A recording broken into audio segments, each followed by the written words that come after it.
Hello Richmond County and welcome to your Wednesday edition of Live at 5. I'm Russell Parker.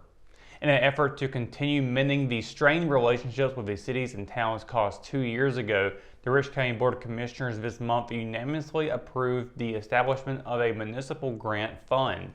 Commissioner Rick Watkins brought the idea to the table at the November 1st meeting, saying the purpose of the fund will be to assist all the municipalities in Richmond County with programs and activities that support the history and traditions of each individual municipality while providing a direct or indirect benefit for all of the citizens residing in Richmond County.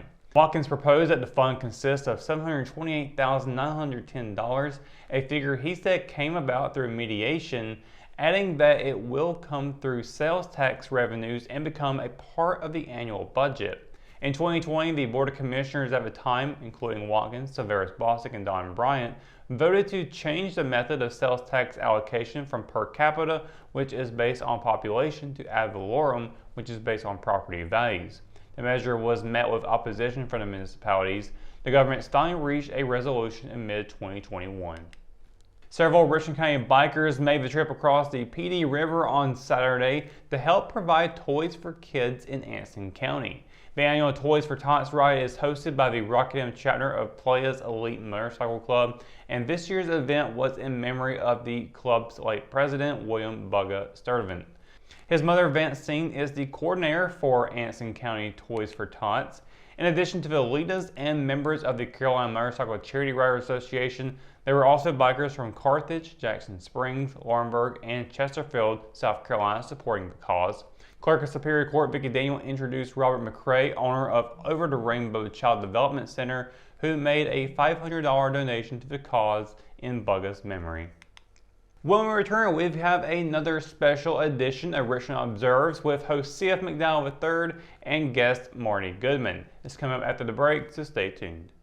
At Richmond County Hospice, we strive to provide high-quality care to our patients and their families. Whether it's the incredible hospitality at the Haven House or from the comfort of your own home, you can count on Hospice to be there for you. We also offer monthly grief support groups, and our chaplain will be there to hold your hand in prayer. Through our amazing staff and our volunteers, Hospice has made difficult times easier for our community. Call the number on your screen if you feel that you or your loved one may benefit from our services. Richmond County Hospice. Peace, comfort, dignity. I'm C.F. McDowell III, and welcome to this edition of Richmond Observes here on the Richmond Observer. It is my privilege to be able to help you observe why Richmond County is so rich, and it's because of its people. One of the things I'm most thankful for about my childhood is that I was taught the value of books and the value of reading. And at age 59, I have a lot of books and I do a lot of reading. And I give credit to my late parents for teaching me those values, to many of my teachers, but the person that I give the most credit to is my late paternal grandfather. I am Reverend C.F. McDowell III. He was Reverend C.F. McDowell I.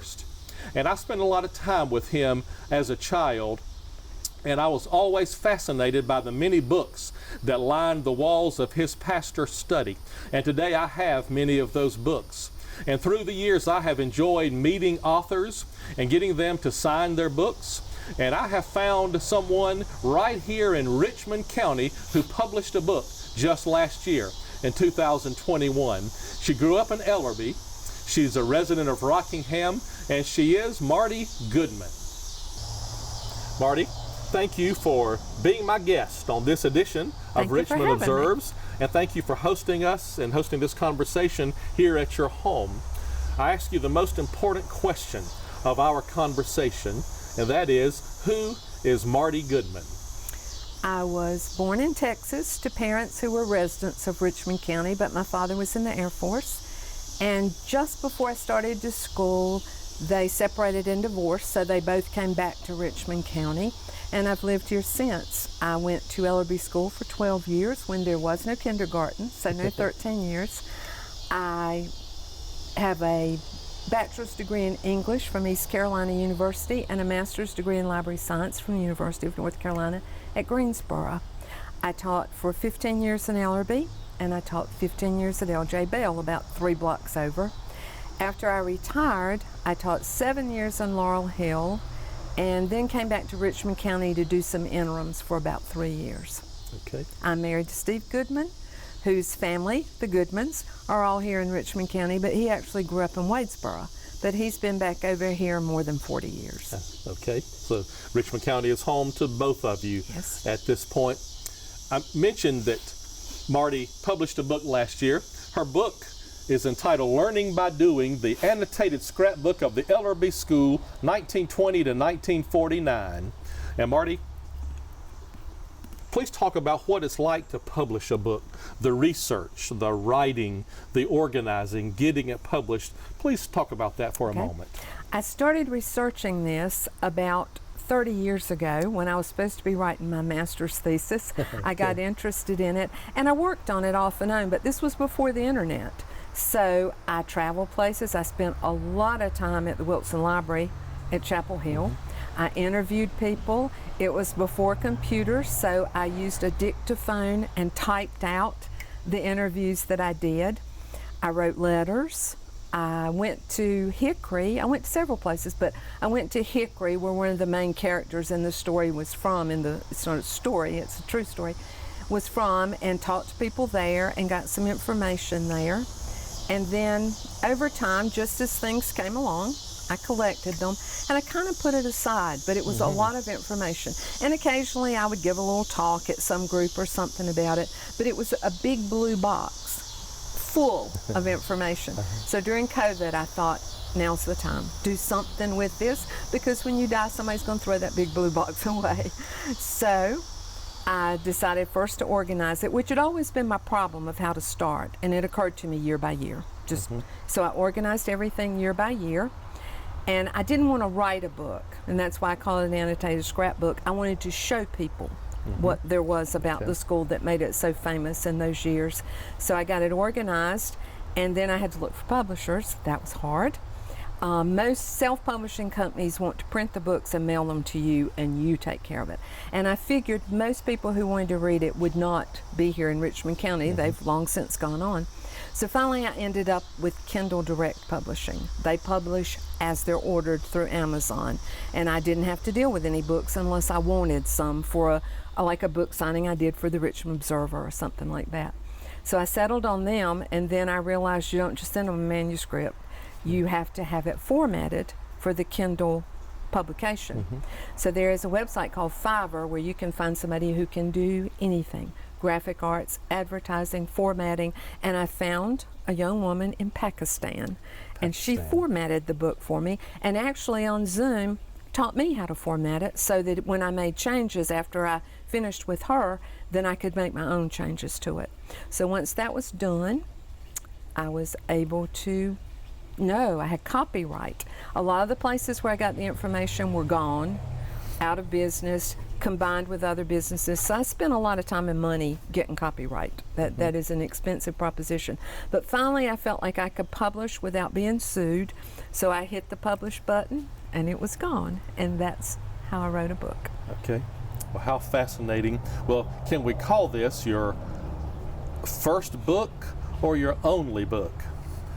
I have something in mind about Rockingham, that I have the things together, but again, how am I going to do this? But I've always loved the past, not so much the recent past, but the past of long ago. My house is sort of an historic house, and I've always, I think I've told you this, wished I could just open the door and it would be the 30s, and it would be when the house was an inn and a place where people came to eat. And I've got postcards, people say I wrote this sitting in the parlor of the Cope's Inn, and just to see those people sitting there would be so interesting to me.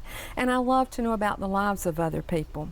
I recently read a verse from a poem by Robert Graves, the British poet, and it said, to bring the dead to life is no great magic.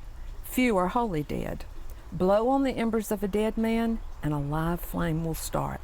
And that's the truth. If you push at something from the past, you'll start to see the flames of life come back to it. And I enjoy that. Well, I love that. That's very neat. I love that so much. And let's stay tuned. We may see another book from Marty Goodman down the road. Well, Marty, I'm aware that you and your husband Steve love to travel internationally. The only international travel I've ever done is to Canada and the Bahamas. I've never traveled across the pond, as they say. So I ask you this question. for my travel bucket list, what European destination should I put on my travel bucket list? If you want to go to the most unusual place, it's Venice, Italy.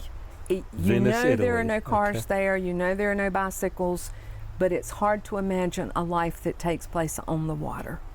Policemen, fire trucks, everything is on the water. On the water. There are no vehicles of any kind.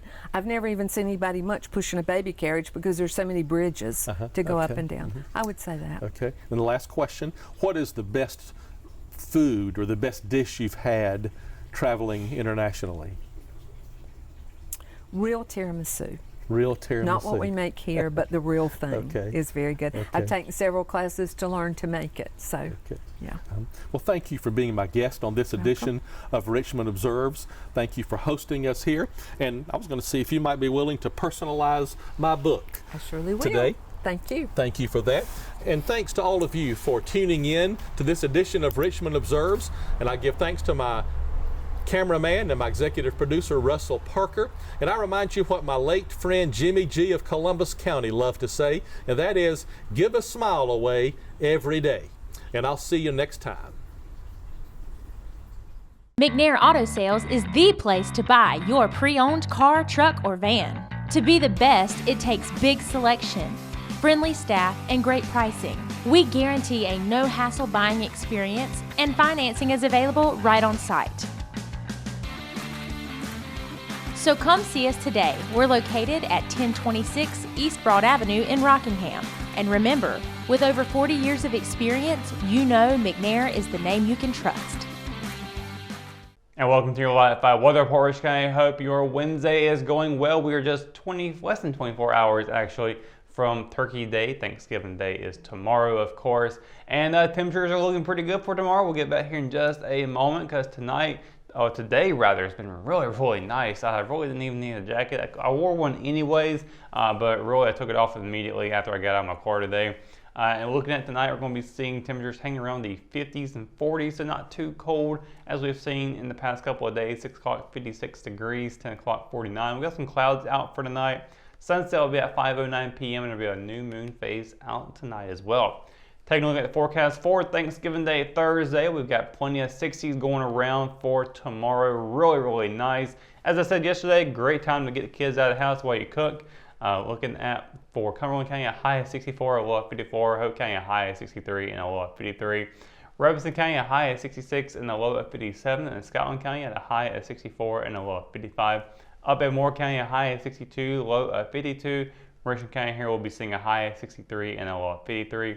Marlborough County, a high of 63, low of 56. In Anson County, we'll be seeing a high of 62 and a low of 51. Lots of clouds for tomorrow, though. A little bit of sunshine will be popping out, but for the most part, very cloudy day tomorrow. Thursday, a high of 63, low of 53. Friday and through the rest of the weekend is going to be looking very dreary. Friday, a 7% chance of storms throughout the day until the evening, down to a 30% chance. High of 60, low of 44. We've got a 4% chance of rain to start off Saturday, a high of 62, low of 54. Ends out the day with a 7% chance, and that rain will carry through into Sunday with a 50% chance in the morning and afternoon, high of 69, low of 42. Looking at Monday, bright and sunshine, high of 64, low of 41. Temperatures will start going back down into the 40s again, high of 65, low of 48 for Tuesday with partly cloudy skies. And a little bit of rain coming up on Wednesday with a high of 70 and a low of 51. So we're not quite done with the 70s just yet, folks, as we are seeing Wednesday with some of that coming up in December of all months. So we always know that January is usually our colder month for winter, but December, yeah, still 70s in December is still pretty wild to see. So that's going to do it for your Live 5 Weather Report and for tonight's edition of Live at 5. For the latest news, sports, and events happening in Richmond County, you can always visit us at richmondobserver.com or download the free RO app for your mobile devices. For the Live 5 crew, I'm Russell Parker. Thanks for watching, and we'll see you on Monday as we take off for Thanksgiving break. Good night and have a great Thanksgiving holiday, Richmond County.